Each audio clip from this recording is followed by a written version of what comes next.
We're live. Hey, everybody.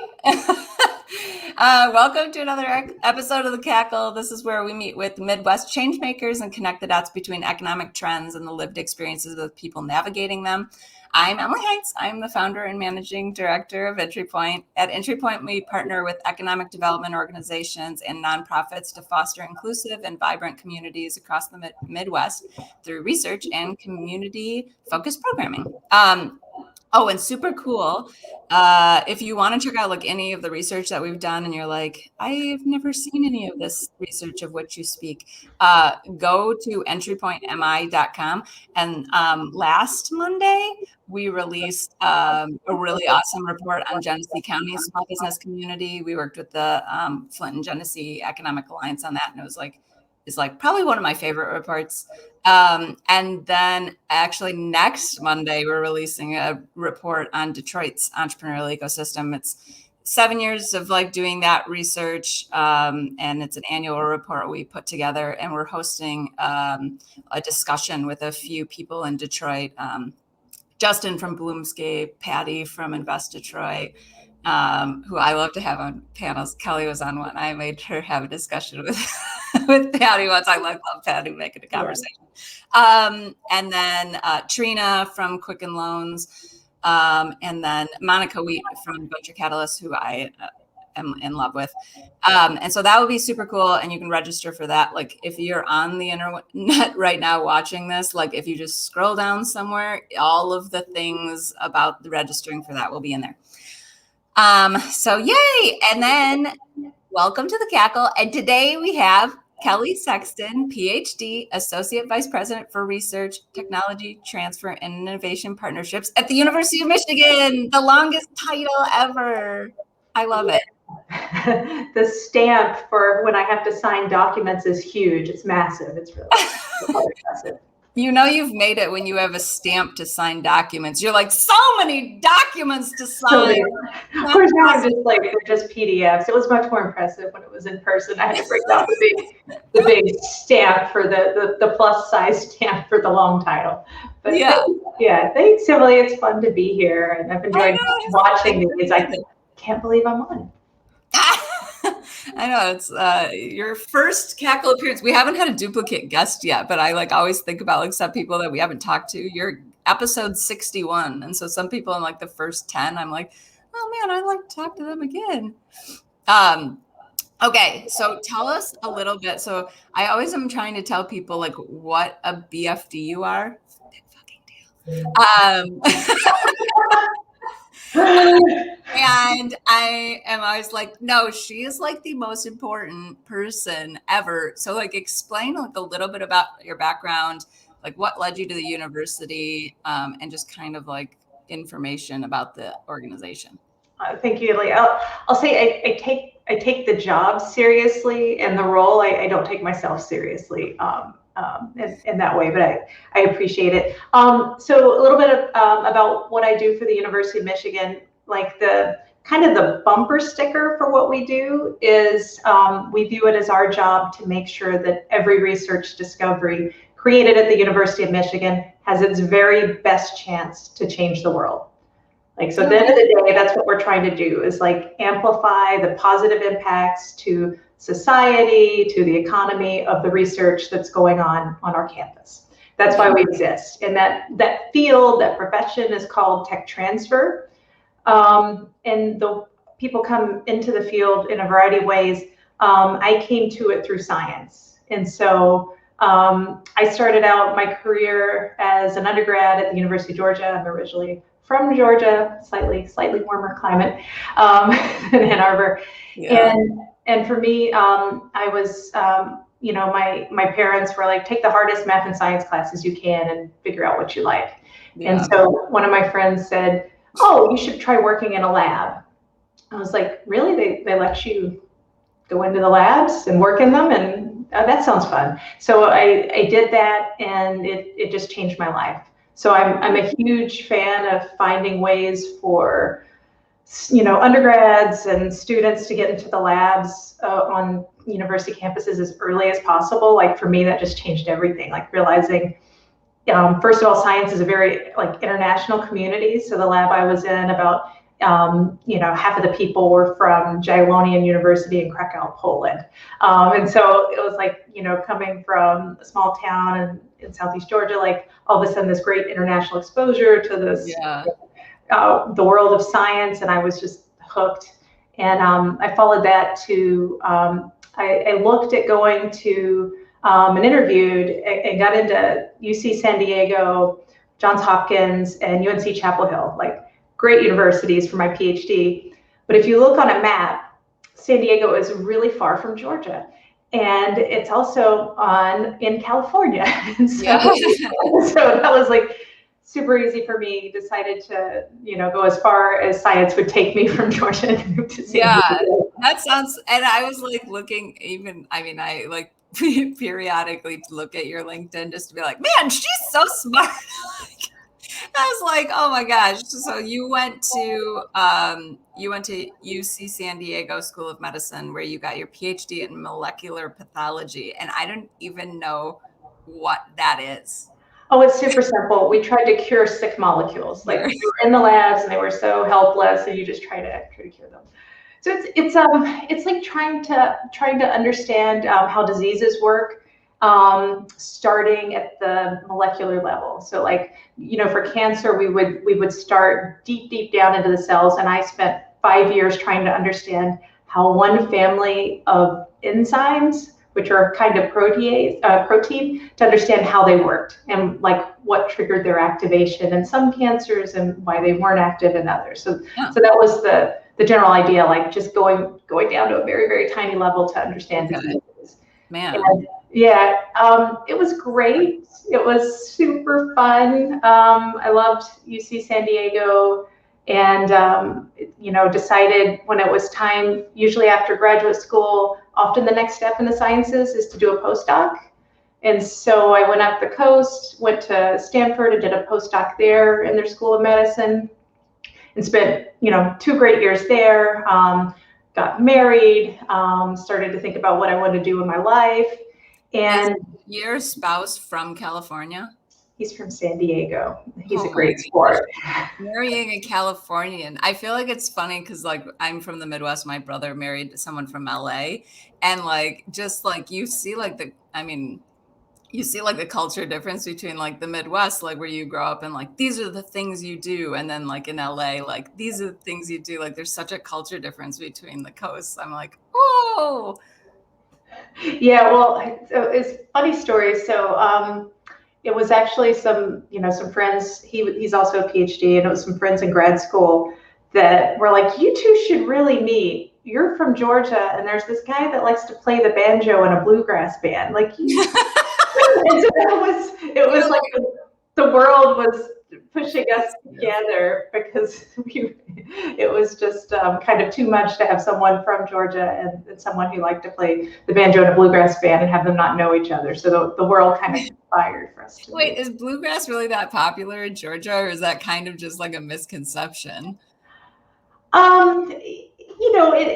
It's more popular, I think, around like Kentucky and Tennessee, but yeah. Okay. Yes. That's funny. I've never heard of that. Like he plays the banjo and you're from the South. That was basically it. I love that though. That's really fall in love. I know, and then you did, which is really awesome. I love that. Yeah. And then why did you guys, because then you moved to North Carolina after that?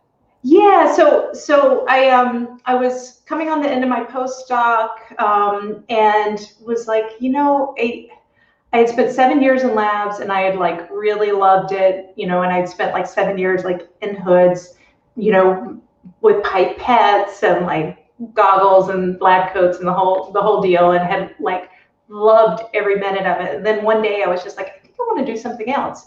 And I don't even have any clue what that could be. But the lab I was in had been working with this weird office at Stanford that helped with patents. And the lab I was in, the head of it, we call them PIs or principal investigators, the faculty. He had a startup company. And so I knew there was something out there. And so I managed to convince the Stanford Tech Transfer Office to take me on as an intern. And so after my postdoc, I did that for about 10 months. And it turns out like that's a really incredible place to start in tech transfer. And so I was like super fortunate, had really great mentors. And I told my husband, I was like, I think this is great, and I think it's what I want to do.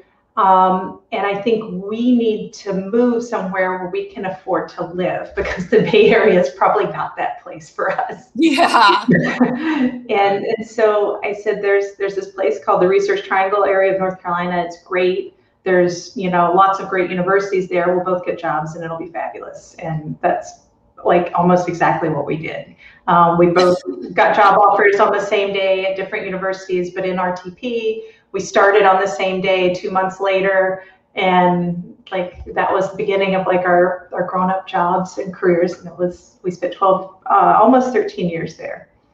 Man, and I am such a fan of like the research track. Like everything I hear about North Carolina, never worked over there, never worked with anybody, don't really know anyone in that community or anything, but I'm always like, oh, it's so cool. Like just how they've got like research and like a lot of like angel and venture capital investors and so many like awesome startups starting like, and like the community seems so tight knit that I'm always like kind of like, oh, I'm like an ecosystem fangirl of all of North Carolina. I think there's a lot of similarities. Like I feel really at home in this ecosystem, around Ann Arbor and Southeast Michigan. It feels very similar.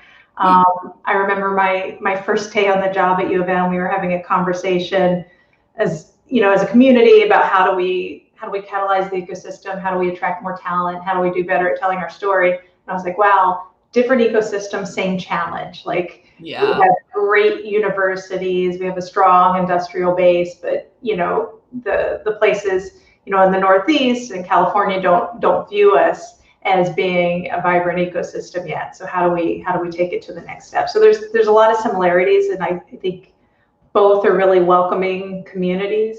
I'll always be super grateful to RTP, that whole area. I mean, we were both, starting out entry-level jobs, and I had a great career at North Carolina State University. Kind of started in like, the entry-level licensing position, and like got a number of opportunities to advance my career. A lot of them like while I would be on maternity leave or like working a reduced schedule, because like during my time there, we rapidly had 3 kids. And so it was, oh my gosh, it was like a really, really great place that, gave us both a lot of great leadership opportunities. It was really fun.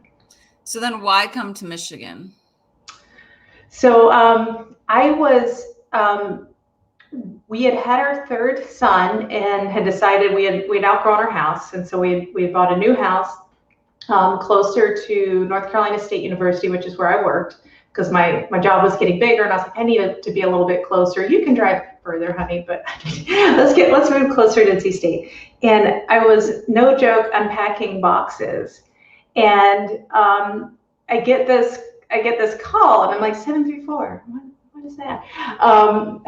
So I was really unpacking in our house when U of M called and was, Ken Nisbet, who like in tech transfer is, incredibly well known and been in the position for a very long time, really well respected, tech transfer leader in the office, very highly regarded. And he had retired, and they asked me to come interview. And I was like, well, there's no way we're moving. We just bought a house. It's like, well, it's good practice. I'll go interview and see what U of M has to say. And I remember I talked to my husband. We made this list. Like, well, all these things would have to happen, and there's virtually no way we could both move. Like, we both have careers here and everything. But I came up, and I went back home after my first interview, and I was like, I think we might have to move to Ann Arbor. So then our pro-con list got very complicated and long, but I just love this university. Like, I love the University of Michigan. I'm a science geek. I'm a technology geek. And it's one of the best universities in the world. And it is, period. It is arguably the finest public university in the world. And that means something to me, like the public aspect. Yeah. I went to University of Georgia, public, UC San Diego, public, North Carolina State University is a land grant, which means that it's really focused on serving the people as part of its mission. So for me, the opportunity to do something important in innovation at such a huge public university is just I still get goosebumps like thinking about it. I love the research that happens here. I love the mission of the university and all of those things. So yeah, so that was kind of it. That's a true nerd right there. Like all of the research and all the things. Yeah, it is it is such a good university. I did not go there. But like living in Ann Arbor, it's like crazy, like just how it also impacts, like it's such a learning community here. You're a Spartan, right? Yeah, I went to Michigan State. Well, and that's the great thing about like I'm a public university super fan. So I'm always like, that's a great university too. They're a land grant. Did you know that? Yeah. I think it used to be called like the Michigan State Land Grant University, like a really, really long time ago. And I was like, wait, I think that Michigan State's a land grant university. But it is. It absolutely is. And and the great thing about tech transfer is it's not competitive with other universities. Like we're all trying to bring research out in the world, and it's not a zero-sum game. And so like we work very collaboratively. Like it is one of the most collegial communities you can imagine of professionals. Like if a company comes to us looking for something and we can't make the match, or an entrepreneur, I will like call Rich Chilla, my colleague at Michigan State, or my colleagues at North Carolina State University, and try to make those connections, because we all care about science as like a public good and want to see it do good things in the world. Yeah, my sister-in-law actually is my sister-in-law's birthday. Happy birthday, Amy! She is a researcher at Patel, and like the same, like the way she talks about like research and the research community. It's like you guys are like all, like you're at organizations, but you're like in the same community, and like the way that she like views research is the impact of research on the world is like, it sounds very similar to what you're describing. So why I always try to explain it, like, why is it important to have like an office of tech transfer? Like what impact does that kind of have on the broader community? And like, why do you really need like that function at a university or a research university? Yeah. Great question. So, at our core, what we're, how it works on the ground is you've got these wonderful laboratories across our campus, our Ann Arbor campus, our Dearborn campus, our Flint campus, and we're the tech transfer office for all of these. And, we get calls from, our faculty and a graduate student who are working on something interesting in the lab, and they've got a great idea that might change the world, right? And they're like, can you help us with that? What can we do? How can we move this out?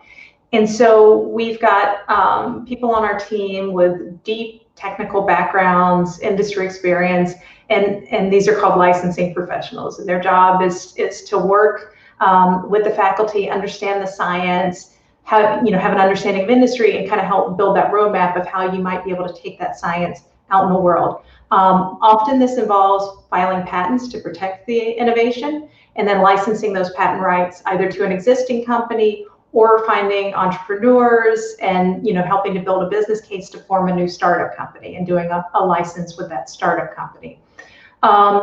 We're really fortunate. Tech transfers kind of become like a destination profession. So we're able to recruit really, really talented people into these licensing professional roles.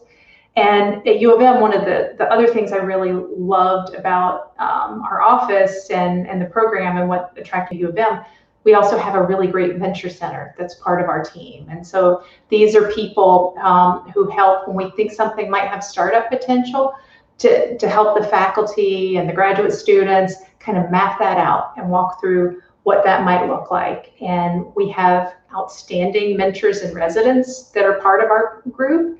At any point in time, we have between 10 and 13 of these people. They're usually working part-time with us.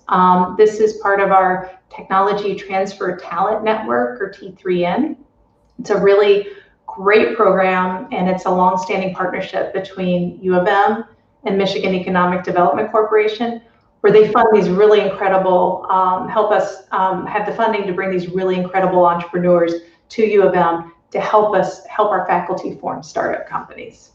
Oh, it's like wraparound services kind of for all the research babies. Like, because they're, researchers they know their science, they're the world experts in one particular domain. But we all need help with actually moving that science out into the world. And so these mentors and residents, the licensing professionals, and kind of this team approach really helps us to do that.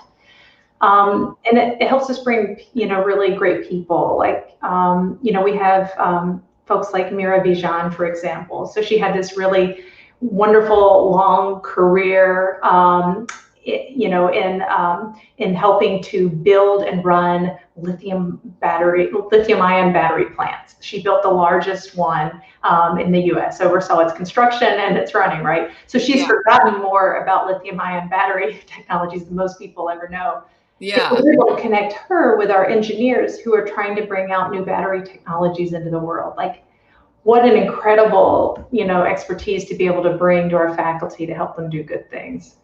Do you ever, is there any kind of rub there between the researchers, that are kind of more like, oh, research for research's sake, and aren't really that interested in commercializing their technologies or whatever? Did they ever kind of get pushback, or how does that?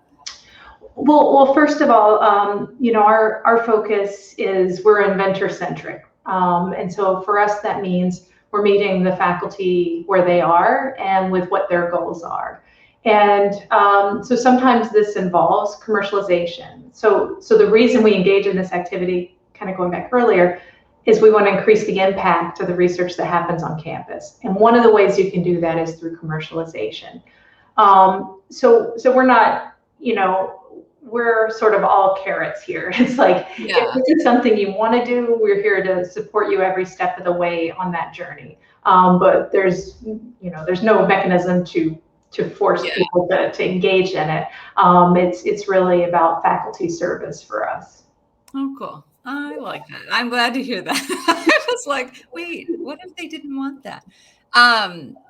So you've kind of, you a little bit touched on this earlier, but you've kind of lived all over, and you worked in a lot of different tech communities, some really large scale, some slightly smaller scale. How would you kind of describe the Midwest's entrepreneurial ecosystem, kind of the balance of things that are going on here? I mean, I find it to be really, especially I've been here now, oh my gosh, January will be 4 years, so almost 4 years. Yeah, that's crazy. I feel like I remember your welcome party. Yeah, I remember it too, and I felt so welcome. Everyone was very excited. They were like, who's going to have this role? Because no one had come into it. Speaking as someone from Ann Arbor, or that lives in Ann Arbor, he had been there for so long, and then it was just who's next? Who is this person? And then people started talking about you and how smart you were and how good you were, and oh, they were so excited and all this stuff. Mike Sarathakis was huge fan. He was just oh my gosh, I met her and she's amazing. And so then everyone was all a buzz about it. And then I remember he came down the stairs and everyone's like, who is it? It's Kelly. She's here. Very celebrity style. I really like that. Yeah, I remember I was like, okay, I need to make a joke about snow. And I remember my first 3 speeches, okay, I can still joke about snow, but then I need to move on. Okay, that won't be that is so funny that you said this joke about snow, because that really is everybody who moves to the Midwest is just that really is the welcome speech of thank you so much. Gonna have to buy snow tires. I moved my family in the dead of winter. We moved in December, and it was a really snowy year. So it was a challenge interacting with a city encased in snow for the first 3 months, but love it now. For the ecosystem, I found it just really welcoming. I came in, first of all, I have a great Tech Transfer National Advisory Board. So Chris Ryzik, for example, is like the super connector with the venture community in Southeast Michigan. And so came in and he was already, installed on the board and was, one of the huge helps in helping me get connected. Maria Thompson. So it's a national advisory board. So we have people all over the country that are on it, but also some really great anchors locally. Since I've been in the position, I've also added Rich Sheridan from Menlo, and I have Jim Addix from Venture Investors. So I had some really great people who were like vested in my success and wanted to help me get connected quickly and get the lay of the land. Were quick to correct me when I said stupid things like, oh, blue and maize. You're like, no, maize and blue. So oh God. There's a sequence. I was like, but I knew the colors. I was so close. People like, I said maize. But it's a strong ecosystem. We have great investors. I'd say we're growing. I think we all recognize, and this is the case in any ecosystem. There's a gap in the very, very early stage funding, especially for like the deep tech, the hard tech companies that tend to be the kind that universities are creating. They're based on millions of dollars of National Science Foundation funding, big science, but they've got very long runways. When they're successful, they'll be transformative, but it takes a long time. So that's one of the things we're focused on is how do we attract more early stage investment for these, deep science startups coming out of the university so that they have the opportunity to be, successful. And you guys are just starting, you guys just started the Accelerate Blue Fund, right? I was like leading in intro to the next question I had for you. Thank you for asking, Emily. So yes, we launched the Accelerate Blue Fund, and so we actually got the approvals to create the fund in the winter of 2019, and which is the perfect time to start fundraising for a fund that you're raising through philanthropy. But nonetheless, it's always difficult to raise funding for a first-time fund.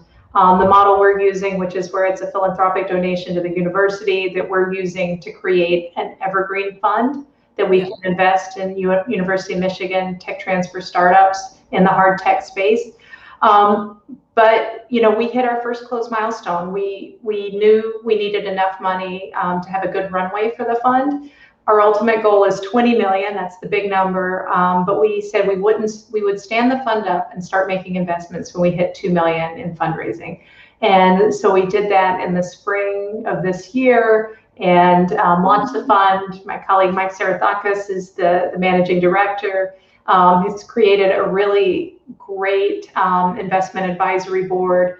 Chris Ryzik is the chair of the advisory board, and it includes a lot of really great people in the ecosystem. Really excited about that. They made their first investment in a startup company, Mobilis, which has technology. They're trying to improve the efficiency of semiconductor chips. So that's the space that we're really trying to move ahead. And how large are you guys, or how large will the fund be? The hope is to get to at least $20 million in through fundraising and the size of the fund. Every time a company has a successful exit, every dollar will come back into the fund. And so our hope is you raise the fund once and then it's evergreen. It runs, and it's here 15 years from now when they're recruiting the next head of tech transfer at U of M. It's like a gift we will leave to future generations at the University of Michigan that they can just keep things going. And you guys have been like fundraising from like so many cool people. I won't say anybody because I can never remember what's secret and what's not secret. No, I don't think there's any secrets. Okay, good. I was like, what? I'm just like here, mics from far away. Don't say it. But yeah, like I've been hearing like the investors so far, like just like the who's who of like all the places. And yeah, so we're really grateful. We've gotten good reception, so we've the first person to support us was Rob Bronstein in Chicago. The Martin family, they're also supporters of it. We have Don Sweeney in Chicago as a member of the Founder Circle. Don Hicks and Toby Brzezinski, the co-founders of Llamasoft, saw what we were trying to do. They knew the challenges with, early stage funding here. They liked the vision for what we were trying to do in the ecosystem, so they came on. So we've been, really fortunate to have some people who early on, when it was really Mike and I with an idea and like a napkin, really saw what we were trying to do and knew kind of the transformative potential of venture capital and believed in us and helped us get the thing started. So that's what we call our Founders Circle group. We've been, just thrilled to have their support and to be able to take this and move it forward. Yay. Yeah, that's awesome. It's so exciting. I love that. And then, so what's on the horizon for you personally, professionally, both? Well, we're planning our return to the office. Exciting. Yeah. So trying to take the best lessons of, this interesting time of working as a distributed team, trying to take the best parts of working remotely as we transition in some sort of hybrid format. Treating it as an experiment, trying to rebuild culture and connections and collaboration. So I'm really excited about that. Kind of big picture, there's opportunity for a lot of federal investments in research and innovation, and I'm really excited about that and want to make sure that we're positioned to help take the results of those discoveries and move them out into the world, as new incredible startup companies located in Michigan that can do amazing things. So yeah, awesome. I love it. Well, thank you so much for joining. I can never get enough, Kelly, for sure. Thank you so much, Emily. This was fun, and as you could tell, I could talk about science and tech transfer all day. I love it. I love it. Thank you for having me on. Where do people go to find, we put a link to the Office of Tech Transfer, but maybe where do people go to find out more about the Accelerate Blue Fund, especially if they want to invest? You can shoot me an email, kbsexton@umich.edu, but also there's links to the Accelerate Blue Fund on the website. And for the opportunity to talk about that, Emily. Awesome. Yay. And then next week, we are not doing an episode of the Cackle on Wednesday because we're hosting the discussion on Monday. It's open to the public. It's free. Everyone can register. And we'll probably put a link to that discussion to register for that discussion in the comments. So yay. Well, thank you so much, Kelly. And then thank you everyone else for joining us today. See you. Thank you, Emily.